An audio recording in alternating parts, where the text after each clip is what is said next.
কথাখানা কিন্তু একেবারে সত্যি। হ্যাঁ, বন্দুকের নলি ক্ষমতার উৎস।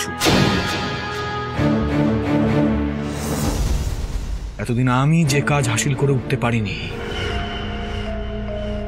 আমার হয়ে আমার বন্দুক সেই কাজ করবে। আমার পথের সব কাটা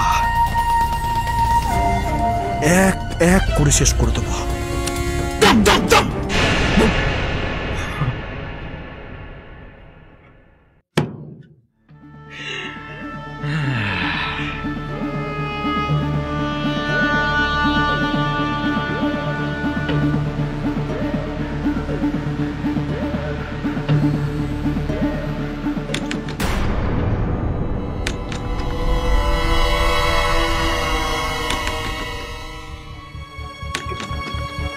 কে? আমি। দরজা খোল।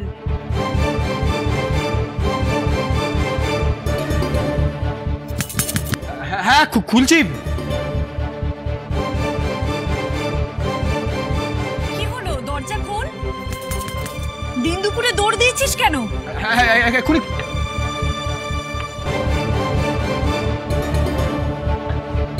কিরে খোল।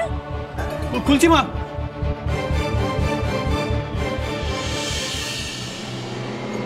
ব্যাপারটা কি বলতো? হঠাৎ করে বাড়ি ফিরে এসে ঘরে ঢুকে দরজা দিয়েছিস কেন? কি হয়েছে তোর? তোর শরীর টরীর ঠিক আছে তো? কই দেখি তো। মা ছাড়ো না,